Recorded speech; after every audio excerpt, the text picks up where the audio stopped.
c'est un thème, qu'est-ce que c'est un propos, qu'est-ce que c'est un sujet, qu'est-ce que c'est une réflexion formelle sur le cirque. Après, comment le développer, donc qu'est-ce que c'est l'idée principale.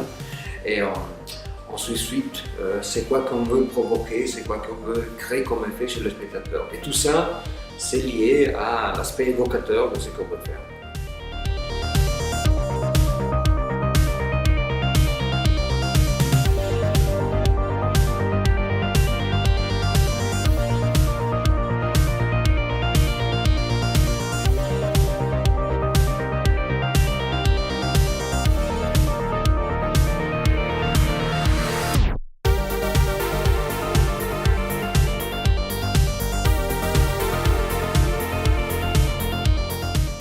Pour moi, les métaphores, c'est vachement lié à la littérature, à l'écriture d'une phrase.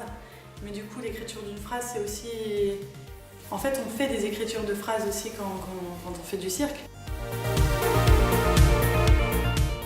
Des allers-retours entre des pratiques collectives, ou en tout cas des exercices d'échauffement collectif, de la théorie un peu brute, puis du travail de réflexion seul, à deux, à quatre, ou tout en groupe sur ces thématiques, et aussi des allers-retours avec nos projets.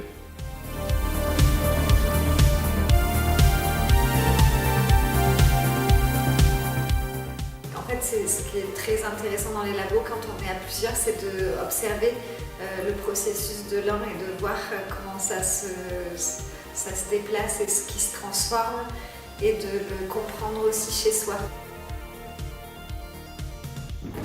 J'ai toujours envie de pouvoir s'amuser avec ce qu'ils font et tordre un peu tout ça, les triturer, voir ce que ça donne avec les outils qui nous sont donnés, quoi. C'est fou comme en une journée de réflexion, de discussion, et ben comme ça a changé comment je vais l'utiliser ça ou pas, est-ce que je veux l'utiliser ou pas. Il y a vraiment des outils.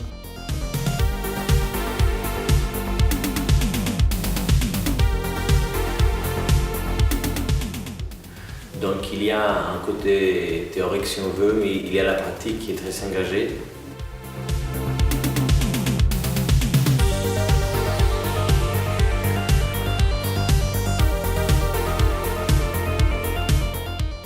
L'envie qu'on a nous de transmettre à un public, ce que le public va recevoir, on a envie que l'un et l'autre aillent de pair, quoi, et qu'il n'y ait pas de perdition entre les deux, et que ce que puisse recevoir le public soit le plus cohérent possible avec ce que nous, on a l'intention de lui donner.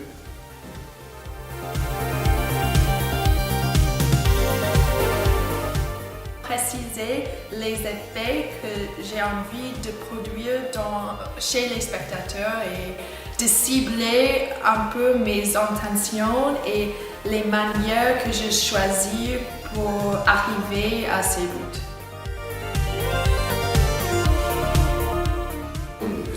C'était c'est quoi les ficelles, c'est quoi les codes, c'est quoi les clés qu'il faut donner à un spectateur pour qu'il ne se perde pas. Après des parties théoriques, de passer tout de suite à la pratique. On a écrit beaucoup et on s'est mis beaucoup en scène.